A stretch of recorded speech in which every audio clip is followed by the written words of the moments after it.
नमस्कार, मैं हूं प्रभु चावला। सीधी बात में आपका स्वागत है। बीजेपी में सोशल इंजीनियरिंग के उस्ताद और आरएसएस के कट्टर समर्थक के गोविंदाचार्य अब अपना संन्यास छोड़कर फिर से राजनीति में वापस लौट रहे हैं। गोविंदाचार्य अपनी बेलाग बातों और रहस्यमय पर्सनैलिटी से हमेशा विवादों में घिरे रहते हैं। शायद यही पार्टी में उनके उतार चढ़ाव का कारण भी है। शब्दों के जादूगर गोविंदाचार्य आमतौर पर बात घुमा फिरा कर ही करते हैं, तो आज करते हैं उनसे सीधी बात। आप कभी सीधी बात तो करते नहीं है, ये आपकी इमेज है, परंतु मैं आज कोशिश करूंगा कि कुछ सवाल आपसे मैं पूछूंगा ऐसे जिसका जवाब आपको हाँ या ना में देना है। कोशिश करूंगा। पहला सवाल ये है कि आजकल आप आरएसएस में हैं कि नहीं है? पूरी तरह से स्वयंसेवक हूँ, कार्यकर्ता हूँ। आप प्रचारक हैं कि नहीं है? प्रचारक नहीं हूँ। आपकी रोजी रोटी के क्या साधन अगर प्रचारक नहीं है तो? व्यक्तिगत रूप से मेरे कई मित्र हैं, मेरा परिवार, बड़े भाई लोग 3 हैं। इससे मिलाकर मेरी जो जरूरत की चीजें बहुत थोड़ी हैं। आपके दोस्त आपके ख्याल करते हैं सारे के सारे। आप बीजेपी के साथ हैं कि नहीं है? बीजेपी में राष्ट्रीय कार्य समिति का जिम्मेदार सदस्य हूँ। क्या उनकी पॉलिसीज में आप विश्वास करते हैं कि नहीं करते? एकात्म मानव दर्शन ही मूलतः सिद्धांत है, इस पर मेरी पूरी निष्ठा है। नहीं, बीजेपी की पॉलिसी आपकी नेशनल तो स्वाभाविक है, जो भी राष्ट्रीय कार्य समिति की ओर से प्रस्ताव पारित होगा उसको मैं अंग के नाते स्वीकार करना मेरा स्वभाव है। आप शादीशुदा हैं कि नहीं है? ना। आपने कभी मोहब्बत भी की है? ये तो व्यक्तिगत बात है। एक समय कभी मन में हाँ या ना मैंने कहा? हाँ, मन में भाव उठा था।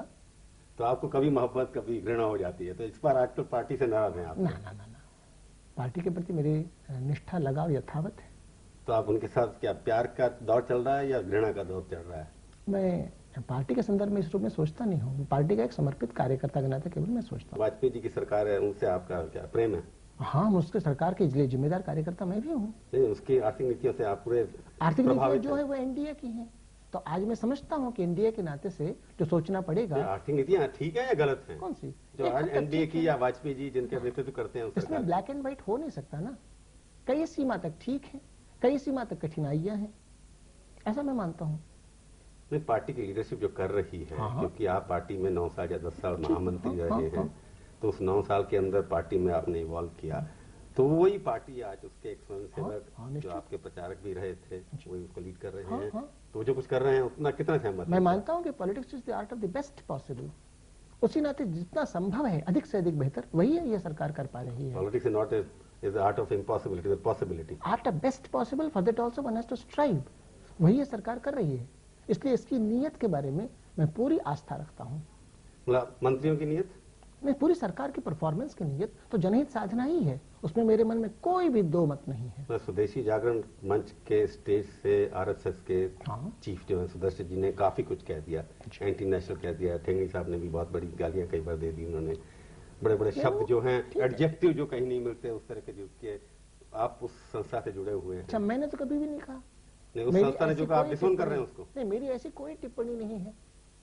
मैं इसलिए कि मैं भारतीय जनता पार्टी के भी काम को देखता रहता हूँ और स्वदेशी जागरण मंच की गतिविधियों से भी वाकिफ हूँ, और दोनों की आवश्यकताएं, दोनों की संभावनाएं और दोनों की सीमाएं, लिमिटेशंस। आप गोविंद जी ऐसा लगता है फुटबॉल की टीम में हैं, पर रेफरी भी हैं, गोली भी हैं, ऐसे ही संयोग से। मैं उसका भी सदस्य हूँ, उसका भी सदस्य हूँ, पर मेरी जिम्मेवारी कुछ नहीं है। देखिए, मैं रेफरी के नाते भी अपने को मानता नहीं हूँ, प्रेक्षक भी हूँ, कार्यकर्ता, पार्टिसिपेटरी रोल भी मेरा है, लेकिन साथ साथ मैं ऐसा मानता हूँ कि मैं सेम साइड गोल कभी नहीं करता। इसलिए आप कुछ बात नहीं कर रहे क्योंकि आप डिसीजन मेकिंग में कुछ नहीं है आजकल।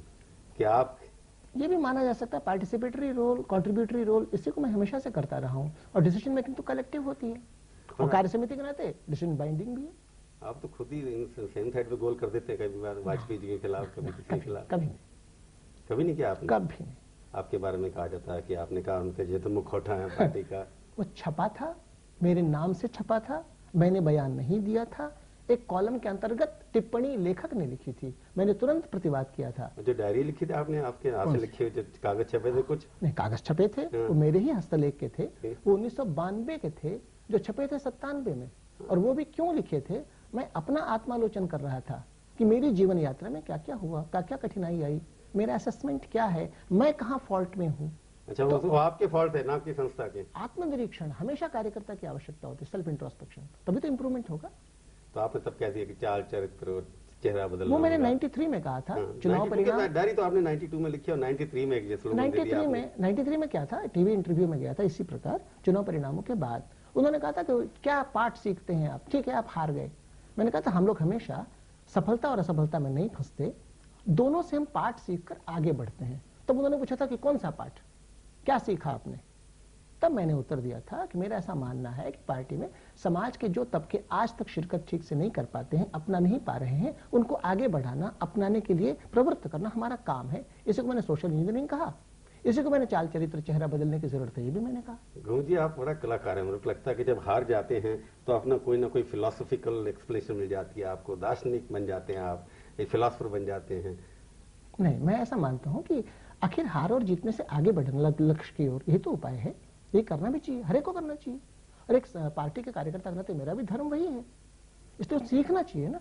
कि आप चाल भी बदलिए, चरित्र भी बदलिए, चेहरा भी बदलिए। मतलब क्या? मतलब ये है कि गांव के लोग अधिक शिरकत कर पाए तो दिन में मीटिंग होनी चाहिए, रात में मीटिंग करेंगे तो शहरी लोग आ पाएंगे। जैसी एक ये बात नहीं, आप जब कह रहे हैं चाल और चरित्र, इसका चेहरा अर्थ यही बदलने है, की इसका जरूरत अर्थ है। यही है कि जो आज तबके हमारे साथ जुड़े नहीं हैं, वे तबके अगर चेहरा, उनका चेहरा दिखाई पड़ेगा तो अपनापन उनको भी लगेगा। उनकी बात जाके पैर में फटी बेवाई, वो क्या जाने पीर पर आई। तो आप किस चेहरे के रेफरेंस में कह रहे थे, कौन सा चेहरा बदलना नहीं, होगा व्यक्ति, आपको? वही मैं कहता हूँ, इसमें इंडिविजुअल्स का कोई विषय ही नहीं है। पार्टी की जो कलेक्टिव पर्सनैलिटी होती है, वो कलेक्टिव पर्सनैलिटी संपूर्ण समाज को समेटे हुए होना, ये मेरा अर्थ था जब मैं चेहरे की बात करता हूँ, इंडिविजुअल्स का नहीं। तो आप इतने साल से आरएसएस में हैं, इतने साल से बीजेपी में हैं, तो आप ये सब कर तो पाए नहीं? नहीं, करते जा रहे हैं। हम ऐसा मानते हैं भैया, हजारों साल की समस्याएं कई हैं, तो समस्या सुलझाने में 100 साल तो लगना चाहिए। मतलब हजारों साल की समस्या की बात है, राजनीति आपकी हम पार्टी तो राजनीति, इसीलिए राजनीति में मैं लंबे काल क्षितिज के तहत काम करता हूँ। इसी को कहते हैं politics is a mission, not a profession, not a career. तो आरएसएस में एक बार कहा था कि 3% जब हिंदू हैं हमारे सदस्य बन जाएंगे तो हम सारे समाज का परिवर्तन कर देंगे। जी, जी। तो आप 3% से तो लगभग ज्यादा ही होंगे कि नहीं? ना। अभी नहीं है, आपका लक्ष्य पूरा नहीं रोज है। शाखा जाने वाले, देखिए 40,000 शाखाएं हैं, तो स्वाभाविक तौर पर भी 6 लाख शाखा में रोज जाते होंगे। आबादी है 100 करोड़, आप कल्पना कर लीजिए। मतलब आपकी जो राष्ट्र की कल्पना थी जो आरएसएस ने की थी, उसमें लगता है अभी लक्ष्य पाने में आप अभी पीछे हैं, बहुत पीछे हैं, आपको कई साल लगेंगे, कई सैकड़ों साल लगेंगे। नहीं, इसमें ज्योमेट्रिकल प्रोग्रेशन होता है, अरिथमेटिकल प्रोग्रेशन नहीं होता है। आपकी ज्योमेट्री की परिभाषा एक क्या नियम, है? एक नियम नहीं लागू होते। जैसे क्रिटिकल पोजीशन पहुंचती है ना, तो क्रिटिकल सिचुएशन के बाद एकदम से तो जब आप फेल बढ़ाव हो जाए तो जाता उसको है। आप ऐसी नहीं, ज्योमेट्रिकल अर्थमेटिक बात एकदम करने की बढ़ाव हो जरूरत जाएगा। ये अनुभव है, ये तो जीवित सृष्टि का अनुभव है। है। तो अभी तक आप सफल कितने हुए हैं? हम आज तो इतना तो हो गया, आप भी मानेंगे कि देश ही नहीं, दुनिया भर में सबसे ज्यादा एक्टिविटी और संख्या वाला स्वैच्छिक संगठन, वॉलंटरी ऑर्गेनाइजेशन, राष्ट्रीय स्वयंसेवक संघ छोड़कर दूसरा कोई नहीं। ये तो हैसियत आज बन गई, लेकिन हमको इससे समाधान नहीं है। कंपैरिजन हमको किसी से क्या करना, हमारा देश दुनिया का सिरमौर बने, हमारा लक्ष्य तो ये है। तो आरएसएस के जितने भी सिद्धांत है उसको आप लागू करते रहेंगे बीजेपी के अंदर भी? मैं मानता हूं कि वो सिद्धांत सेक्टेरियन नहीं है, क्योंकि संघ तो संपूर्ण समाज का चिंतन करता तो है। सेक्युलर है? वो सेक्टेरियन नहीं है, सेक्युलर तो क्या यूनिवर्सलिस्ट मैसेज है उसका। जब हम हिंदुत्व की बात करते हैं, उस हिंदुत्व में मजहब परस्ती नहीं है। तो आपका कोशिश ये होगी कि आरएसएस के सिद्धांत दोबारा से बीजेपी के ऊपर आप लागू करेंगे? बीजेपी के ऊपर तो है ही। जब बीजेपी ने एकात्म मानव दर्शन को 1986 में बेसिक फिलोसफी स्वीकृत कर लिया, और वही आम कार्यकर्ताओं के लिए काम की प्रेरणा है, ऐसा मैं मानता हूं। तो आरएसएस के, मैं बार बार सवाल आपसे वही पूछ रहा हूँ कि आरएसएस के कार्यकर्ता अभी भी हैं, जैसे आपने शुरू में जी। कहा, तो आरएसएस और बीजेपी भी कार्यकर्ता हैं, दोनों में जो संघर्ष चल रहा है इस वक्त, उसको आप कैसे सॉल्व करेंगे? मैं कोई संघर्ष नहीं देख रहा हूं, मैं तो देख रहा हूं कि समन्वित भूमिका ही है। गोविंद जी, आपको लगता है आरएसएस और बीजेपी में कोई भी संघर्ष नहीं है? ये है या नहीं, इसके ऊपर हम चर्चा करेंगे एक छोटे से ब्रेक के बाद। नमस्कार, सीधी बात में आपका फिर से स्वागत है। हम बातचीत कर रहे हैं बीजेपी और आरएसएस के बीच में मंडराते गोविंदाचार्य जी से। गोविंद जी, आपने एक स्टेटमेंट में देखा अखबारों में, कितना सच है कि आपकी पार्टी, जिसके आप कहते हैं अभी तो आप नेशनल एग्जीक्यूटिव के मेंबर हैं, टाई और कोट की कल्चर से प्रभावित है। क्योंकि आप तो कुर्ता पहनते हैं, टाई कुर्ता पहनना देखा नहीं, आपको शौक नहीं है लगता। ये क्या मतलब क्या है? आपके टाई से दुश्मनी है, कोट से दुश्मनी है, या व्यक्तियों से दुश्मनी है? मैंने टाई सूट की बात तो कहा है। हाँ, बात आई थी एक प्रश्न के रिस्पांस में, मैंने कहा था कि ऐसी कल्चर हमारी पार्टी की मुख्य धारा नहीं है, मैंने ये कहा था। प्रश्न ये था, टाई कोट पहनना मुख्य धारा नहीं है या आपकी तरह कपड़े पहनना मुख्य धारा मैंने है? टाई सूट का मेरे कोई टिप्पणी की ही नहीं थी। प्रश्न था कि ऐसी कल्चर जो संपूर्ण राजनीति में आज छाती जा रही है, उसमें आप क्या अपने को फिट पाते हैं? अनफिट तो नहीं पाते, ये प्रश्न था। तो आपकी दुश्मनी एसी से भी है, एयर कंडीशनिंग? मैंने नहीं कहा। एक पत्रकार ने सवाल पूछा तो मेरा उत्तर ये था कि ऐसी कल्चर कहीं कहीं दिखाई पड़ता होगा, वो पासिंग फेज है और हमारी पार्टी की तो मुख्य धारा वो नहीं है। आपके कहने का मतलब कि अगर आपकी पार्टी सरकार में आ जाती है, सब एयर कंडीशन उतार के रख देने चाहिए क्या? ना, मेरा ये कहना नहीं है। मेरा ये कहना है टेम्पररी फेज है, सरकार में आएंगे तो फेज है। ये जनरल पॉलिटिक्स की बात थी, हमारी पार्टी या सरकार के बारे में सवाल नहीं था। तो मैंने उस पर मेरा रिस्पांस दिया था कि ऐसी कल्चर मेरी पार्टी की मुख्य धारा नहीं है। ऐसी कल्चर से मतलब क्या है आपका? एग्जैक्टली। हाँ, बताइए ना, क्या कल्चर है ऐसी कल्चर? ये कि आराम से, या मैंने एक जगह सुना था, मैं फिर बता दूं। एक ने कहा था कि if you want to harm an organisation, two things are required. एक, make the cadre comfort loving, make the leader status conscious. ऐसा विषय था। अच्छा, ऐसा विषय था। तो मैंने कहा था कि हमारी पार्टी में ये नहीं है, हमारी कैडर पार्टी है, हम स्तर भेद नहीं करते, स्टेटस कॉन्शियस हम नहीं रहते और कंफर्ट लिविंग भी हम नहीं करते। पार्टी का आम कार्यकर्ता यही करता है। तो आपका मतलब ये आपका मुख्यमंत्री नरेंद्र मोदी तो जब मुख्यमंत्री बन जाए तो सड़क पे बैठ के काम करे ना, या आपकी तरह बनियान पहन के बैठा है दफ्तर के अंदर? कंफर्ट लेवल से क्या मतलब है? कपड़े अच्छे पहनना और अच्छी गाड़ी में बैठना ये इररिलेवेंट है, ज्यादा महत्व का विषय ये नहीं है। ये काम को एफिशिएंट करता है ना। किस बात से? इसलिए वर्क एफिशिएंसी के लिए जो जैसे कंप्यूटर्स है आवश्यक है, उसे कोई इनकार क्यों करे? तो प्रतिगामी होना यानी क्या कहते हैं रिट्रोग्रेसिव या कंजर्वेटिव, दकियानुसी, वो विचार नहीं है।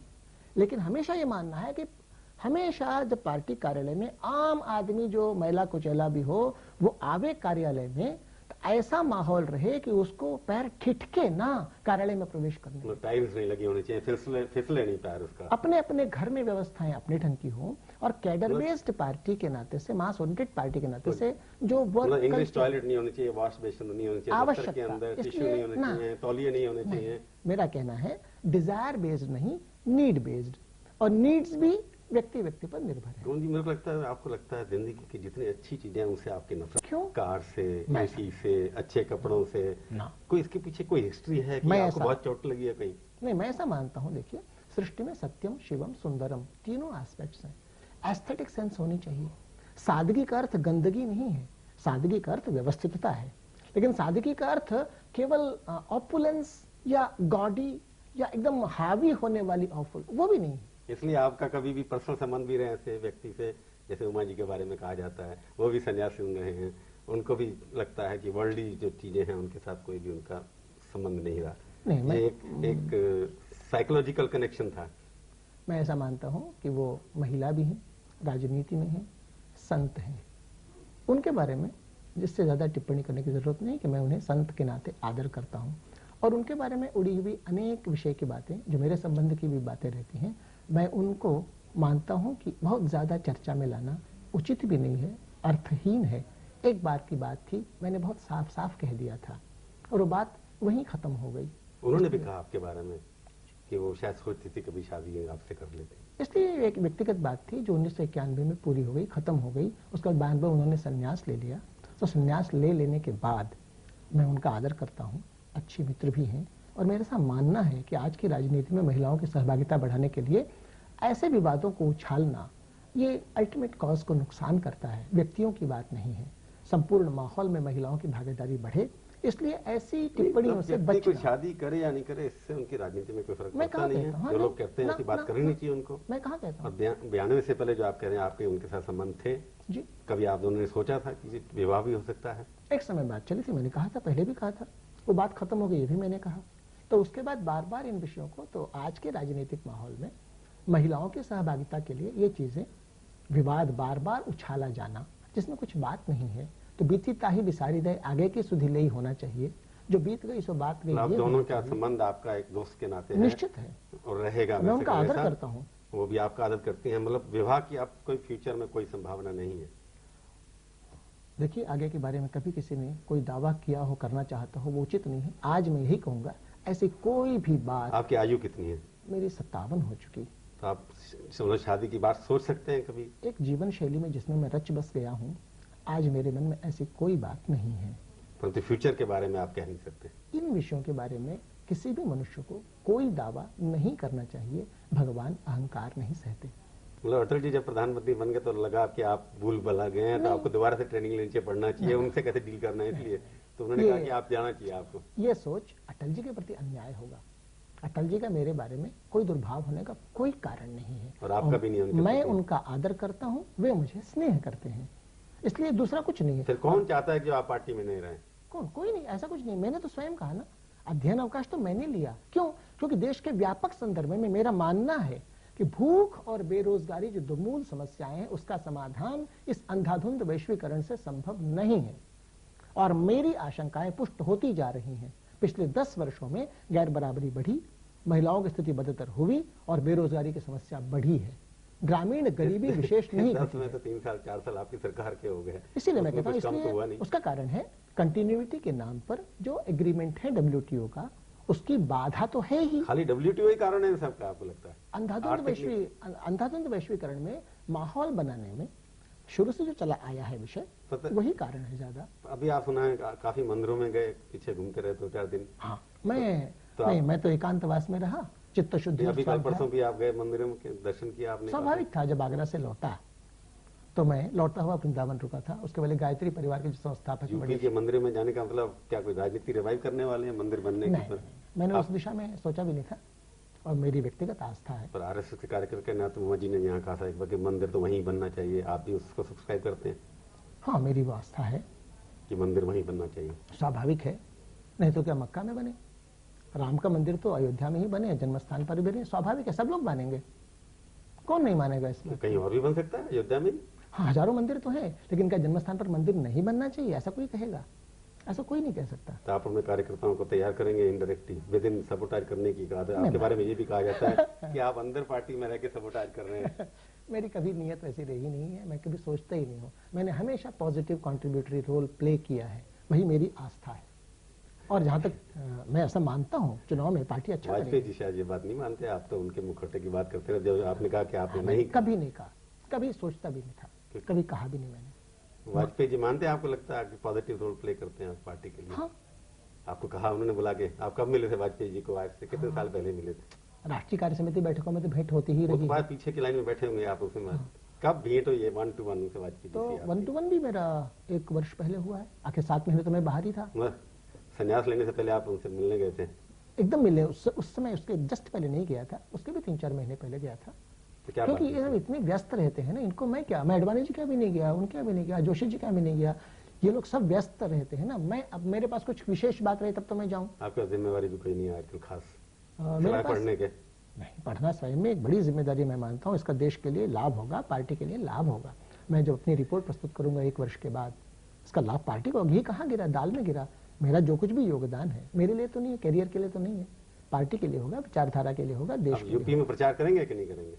तो मैंने आने के बाद 14 तारीख को ही जना कृष्णमूर्ति जी को बता दिया कि मैं एकांतवास से लौट आया हूँ, अध्ययन अवकाश मेरा जारी है।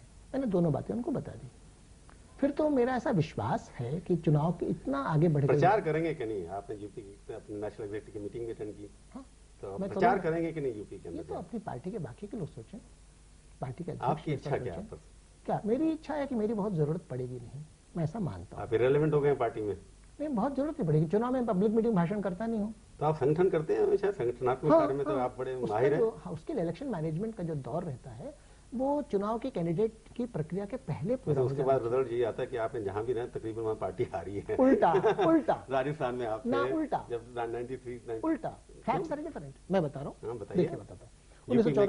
1994 बिहार का प्रभार मिला, उस समय में पार्टी 4थे नंबर पर थी। 95 में विधानसभा लालू मुख्यमंत्री तो बन गए ना? नहीं, जब 95 में चुनाव हुआ तो भारतीय जनता पार्टी पहली बार। में क्या हुआ? अच्छा, राजस्थान का ले लीजिए। राजस्थान में तो मैं तो विधानसभा में हारने के बाद प्रभारी बना, और जब प्रभारी बना तो लोकसभा चुनाव आया। लोकसभा चुनाव में तो हम तो 5 के बढ़कर के 16 हो गए। अच्छा, उत्तर प्रदेश का लीजिए। उत्तर प्रदेश में मैं जब गया उसमें कितने विवाद थे। और मैं जब मई 1999 कल्याण सिंह के भी मित्र माने जाते थे आप? तो नहीं, मित्र और जो पार्टी के जितने दुश्मन है उनके आपसे मित्रता बहुत होती है। Not at all. ऐसा मेरा कभी रहा नहीं है, और दोस्ती या दुश्मनी ये स्वभाव मेरे है ही नहीं है। मेरा है योगदान करते जाना। उत्तर प्रदेश के लोकसभा चुनाव में भी मैंने भरपूर ईमानदारी से योगदान किया। उस समय की स्थितियों में कल्याण सिंह की बगावत में भी कोई योगदान आपका था क्या? Not at all. वो तो परे थे, वो तो अपनी स्वयं सोच रहे थे, उनके मन में क्या था वो तो वो जाने। हमने कोशिश की कि हर व्यक्ति के गुणों का उपयोग संगठन के लिए हो और दोषों की छाया संगठन पर ना पड़े। मैंने यही कोशिश की है। गोविंद जी, आपसे बहुत कोशिश की मैंने सीधी बात करने की। अब हमारे दर्शक ही बताएंगे कि इन्होंने कितनी हमसे सीधी बात की। गोविंद जी, आपका स्टूडियो में आने के लिए बहुत बहुत धन्यवाद।